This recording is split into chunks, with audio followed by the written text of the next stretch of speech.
Hallihallo, willkommen auf Ark. Ich bin hier auf the Island, aber das ist jetzt nicht so relevant. Und hier geht es einfach nur mal um Element und Elementstaub als kleiner Tipp. Ja, hier haben wir ja beispielsweise einen Tech-Replikator und andere Tech-Sachen, die funktionieren nur mit Element als Energiequelle oder mit Elementsplittern oder mit Elementstaub. Ja. Und um das Ganze herzustellen, dafür gibt es natürlich hier auch Engramme, Baupläne, hier ganz unten, die kann man natürlich hier freischalten.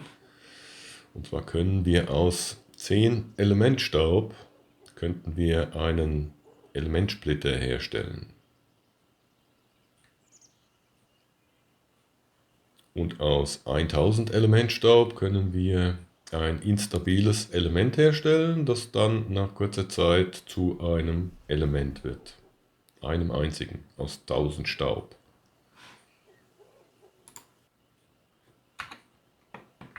Und dann haben wir hier unseren Tech-Replikator. Der hat auch 2 Engramme. Hier hat er einmal ein Elementarsplitter-Engramm. Das entspricht also hier diesem hier. Hier kann ich das aus 10 Elementstaub herstellen und hier könnte ich Element wieder zerlegen mit einem Element auf einen Elementarsplitter. Und hier können wir aus 100 Elementarsplittern, also auch aus 100 von diesen, ein Element herstellen. Das wird dann zum Bau und auch zum Betrieb von verschiedenen Tech-Geräten, Tech-Bauplänen benötigt. Wie man hier sieht, brauche ich 100 Element für einen Tech-Replikator. Hier brauche ich Elementstaub für einen Enforcer. Hier brauche ich ein Element für die Tech-Rampe. Hier brauche ich 50 Elementarsplitter für zum Beispiel so ein dreieckiges Fundament. Also wir brauchen Elementstaub zum Betrieb von Geräten. Und wir brauchen Elementarsplitter oder auch Element zum Bau verschiedener Sachen. In dieser ganzen Tech-Angelegenheit. Ja, wie kommt man jetzt an Element? Das erste ist, man kann natürlich Bosskämpfe machen. Man kann die Bossfights machen. Da fällt dann immer was an Element ab. Bei der niedrigsten, beim Gamma, dann relativ wenig. Bei dem Beta-Boss dann etwas mehr. Und beim Alpha-Boss am meisten. Wir können aber auch Elementstaub farmen mit Tech-Tieren. Tech-Tiere findet man praktisch auf jeder Map. Wenn man die tötet, fällt Elementstaub ab. Aber wenn man die züchtet und lässt die dann Junge kriegen und lässt die Jungen ein bisschen aufwachsen, dann fällt ebenfalls Elementstaub ab. Und aus dem Elementstaub kann man ja, wie wir gesehen haben, hier in den Engrammen dann Element und Elementsplitter herstellen. Auf the Island gibt es sowas nicht zu farmen, ja, auf dieser Map. Auf anderen Maps, wie zum Beispiel Extinction oder auch Aberration, auf den Maps gibt es auch noch Element Erz, das man abbauen kann, wo man dann aus dem Element Erz herstellen kann, Element herstellen kann. Aber hier ist da nichts drin und hier muss man sich dann eben im Zweifel behelfen mit so einer Zuchtstation von Tech-Tieren. Ich habe mir hier erstmal über die Insel hinweg 2 Parasaurus-Weibchen geholt, die ich betäubt hatte und gezähmt hatte, und dann nochmal ein Parasaurus-Männchen. Und aus diesen beiden habe ich mir dann hier den ganzen Rest rausgezüchtet. die sind ja relativ schnell erwachsen. Und dann habe ich jetzt hier eine ganze Menge. Und für die Züchtung und auch jetzt fürs Sammeln von Elementstaub habe ich dann eben hier diese, diese Zuchtstation gebaut. Ja, entsprechend die Mauern und dann da oben Rampen, wo die Tech-Parasauren draufstehen. Und dann hier nochmal Klimaanlagen für das Ausbrüten der Eier, 2 Stück. Und natürlich zur Energieversorgung von den Klimaanlagen hier die entsprechende Benzinversorgung. Das Benzin.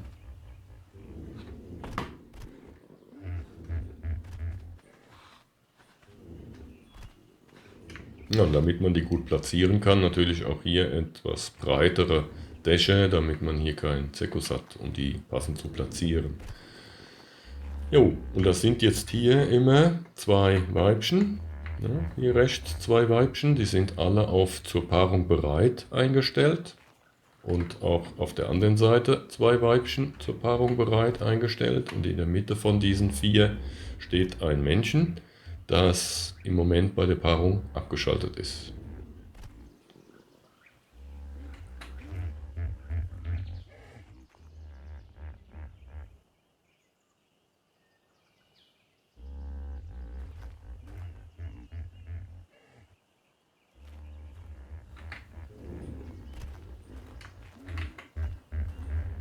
Hier genauso wieder 2 Weibchen, 2 Weibchen, in der Mitte ein Männchen. Wichtig ist, dass man diese konfiguriert, am besten auf passives Verhalten, nicht dass die einem wegrennen. Abandon natürlich deaktiviert und so weiter. Spiele angucken sollte aus sein. Das ist jetzt aus. Ja, wenn ich hier draufklicke, schalte ich es an. Geschützturmmodus natürlich auch aus. Und zwar, wenn die den Spieler angucken, dann kann man die nicht richtig eng beieinander platzieren. Und die müssen schon relativ eng stehen.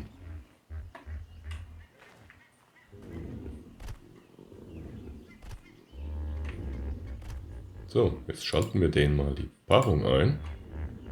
Und da paart er sich jetzt mit diesen 4, wie man sieht, an den Herzchen. Paart sich jetzt das Männchen mit diesen 4 Weibchen, die rechts und links neben ihm stehen.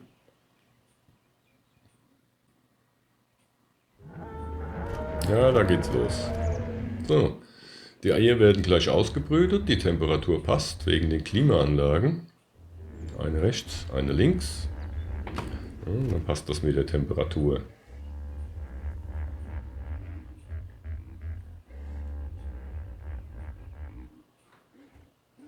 Das geht sehr schnell, weil ich habe mir in den Einstellungen die Brutdauer runtergesetzt. Und auch die Dauer zum Aufwachsen habe ich runtergesetzt, habe ich verringert. Da kann man dann eben viel schneller natürlich die ganzen züchten.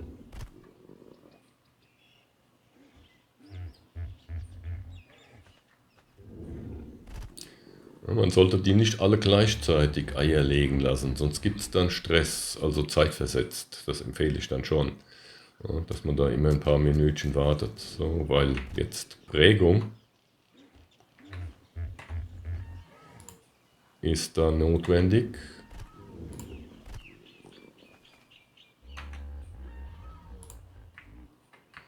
Ja, und wenn man dann zu viele Babys hier stehen hat, das ist dann der totale Stress.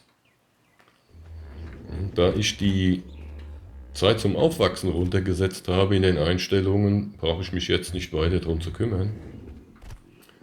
Die sind jetzt gleich Jugendliche und hängen dann am Futtertrog. Ich benutze die S Plus Futtertröge, die haben ja eine große Reichweite und das reicht auch bis hierher, damit auch eben die Parasauren hier entsprechend am Futtertrog sind. Ja, da sind so, zack, jetzt schon die Herrschaften, Jugendliche.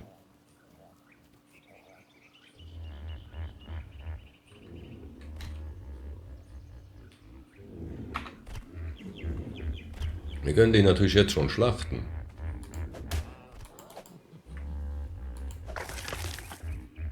Ja, da haben wir jetzt 5 Elementstaub. Das ist ein bisschen dürftig. Ja, und deswegen lassen wir die jetzt einfach wachsen, bis sie größer sind, mindestens mal heranwachsende. Oder am besten ganz ausgewachsen und schlachten die dann erst. Dann kommt nämlich deutlich mehr Elementstaub dabei raus. Ja, jetzt haben wir nur 5 Elementstaub gekriegt.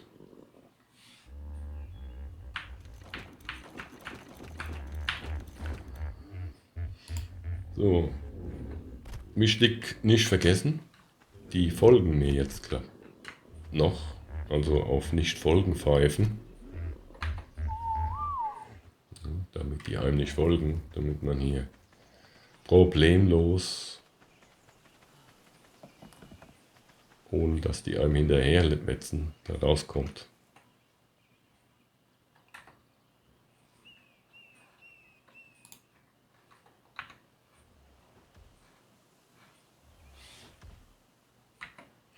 Neben Elementstaub kriegt man natürlich auch Elektronik, Altmetall und Öl. Und natürlich bei den Kleinen auch noch Filet raus.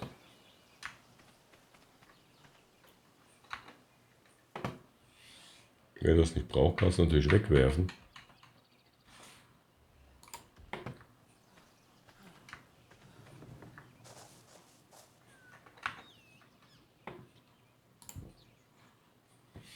Ich habe ja hier schon jede Menge an Zeug gesammelt. An Elektronik und auch, halt, das brauche ich hier nicht. Und auch Öl. So, das Altmetall kommt natürlich in die Schmelze rein.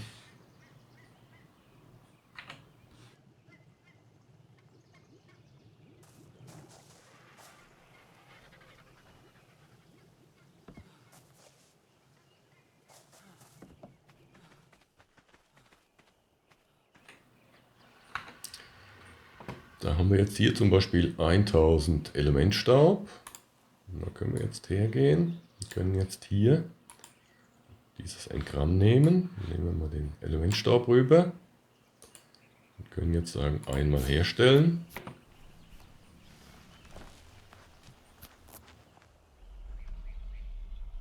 Da haben wir jetzt gleich im Inventar ein instabiles Element.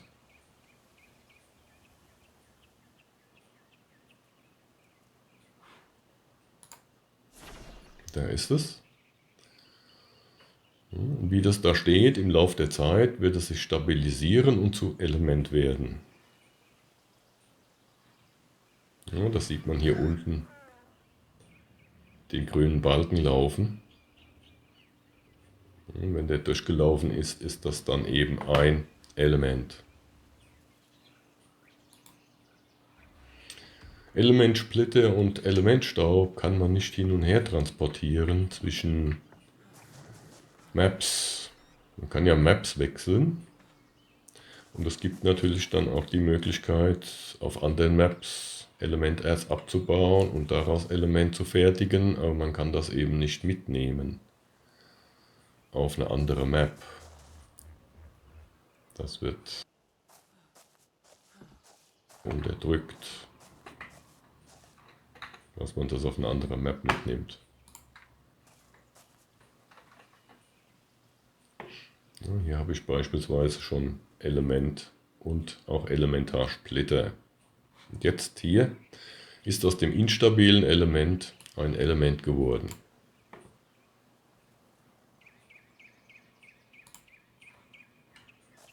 Den Tech-Replikator beispielsweise kann man mit einem Element oder auch mit Elementsplittern betreiben.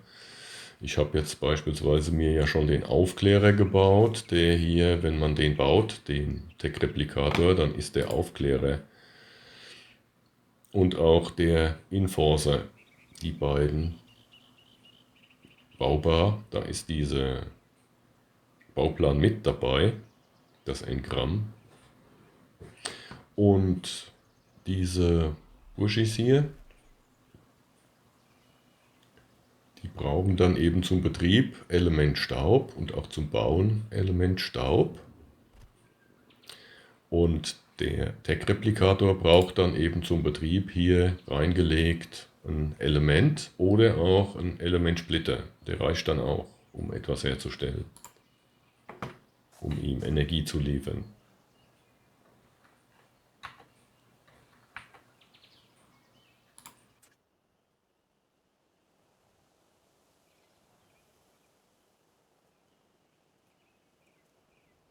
Wie man sieht, es gibt hier kein Enforcer-Engramm unter den Engrammen. Das ist dann eben, wie der Aufklärer auch, bei dem Tech-Replikator ist das dabei. So, jetzt schauen wir mal nach unseren gezüchteten. Das sind jetzt Heranwachsende. Ja, mal gucken, wie lange die noch brauchen, bis sie ausgewachsen sind. Das ist gleich soweit.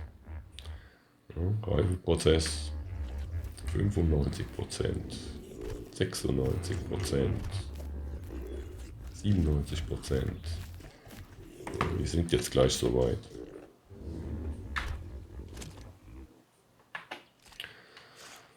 Ich empfehle dann, die mit der Armbrust abzuschießen, weil man da keine Pfeile verliert. Die kann man dann wieder aufnehmen. So, jetzt sind die ausgewachsen. Und da liegt der Pfeil. Den kann ich mir jetzt, zack, wiederholen.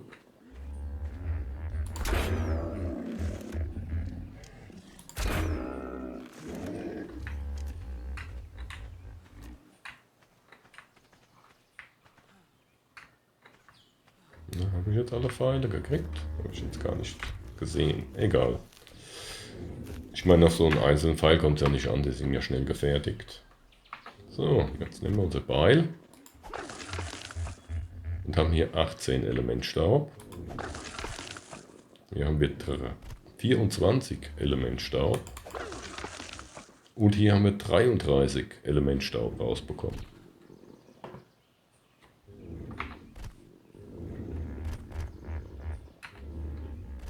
Also das ist dann schon ordentlich. Eine ganze Menge.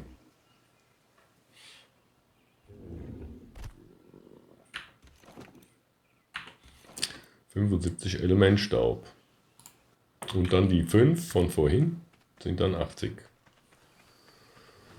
Aus diesen 4 Tieren. Ja, so kann man dann Elementstaub farmen. Eine Elementstaubfarm sich aufbauen.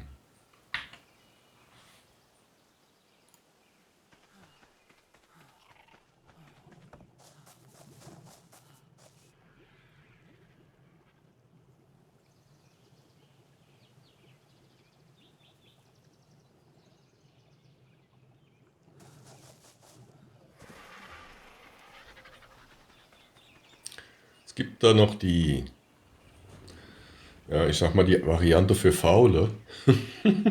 Da stellt man dann in den Einstellungen den PvE-Modus aus, indem man da den Haken wegnimmt. Damit ist der PvE-Modus deaktiviert. Und damit wird es möglich, dass dann eben, wenn Babys schlüpfen, die als Feinde erkannt werden und werden dann von einem Raubtier, das man hat, gefressen.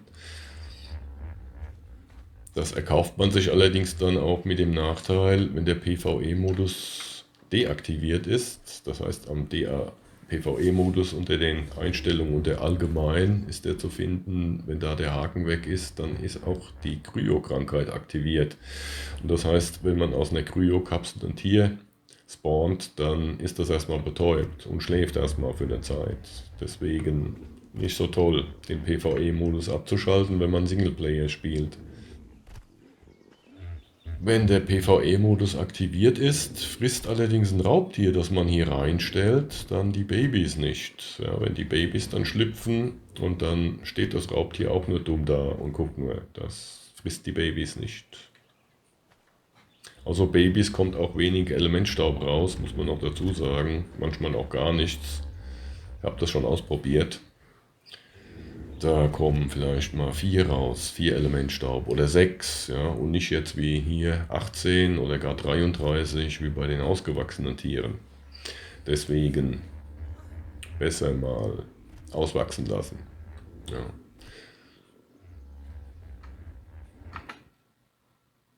Schauen wir mal in die Einstellungen.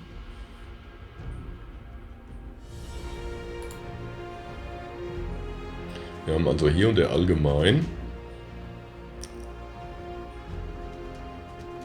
hier den PvE-Modus. Wenn hier der Haken weg ist, dann kann ich in diese Zuchtstation eben ein Raubtier reinstellen, das dann gleich die geschlüpften Babys frisst. Aber da kommt, wie gesagt, manchmal gar kein Elementstaub und gar nichts raus. Und wenn, dann auch sehr wenig erstmal. Und außerdem habe ich dann, wenn ich den Haken wegnehme, diese Kryokrankheit aktiviert. Deswegen habe ich die Variante, ich lasse die eben auswachsen. Damit die allerdings schnell aus Babys rauskommen, muss man so ein paar Einstellungen hier bei den Babywachstumseinstellungen machen. Ja, deswegen habe ich das entsprechend hier ein bisschen anders eingestellt. Die Eischlüpfgeschwindigkeit auf 10 und dann die Babywachstumsgeschwindigkeit auf 6. Kann man auch natürlich noch schneller stellen. Aber damit sind die Babys dann sehr schnell Jugendliche, wie wir gesehen haben. Und dann sind die auch sofort am Futterdrog und man muss die nicht noch extra füttern. Die Fressgeschwindigkeit ist dann nicht mehr so wichtig. Und damit, im Grunde genommen mit diesen beiden Einstellungen, man kann natürlich hier auch das Paarungsintervall runtersetzen, damit die Paarung schneller geht. Das Eierlegeintervall ist eine andere Geschichte, das betrifft auch unbefruchtete Eier. Das macht Sinn, dass man das vielleicht runtersetzt, das Eierlegeintervall, wenn man viele Eier braucht, um Kibbel herzustellen. Wichtig sind also die hier, Paarungsintervall, Eischlüpfgeschwindigkeit. Hier muss man dann das mit der Hand eintippen und dann ins nächste Feld reinklicken, damit das übernommen wird. Da gibt es hier keinen Schieberegler, wie man sieht, dafür mehr, dann, wenn man solche hohen Werte einstellt. Ja, das war's zum Elementstaubfarmen. Danke fürs Zuschauen. Bis bald.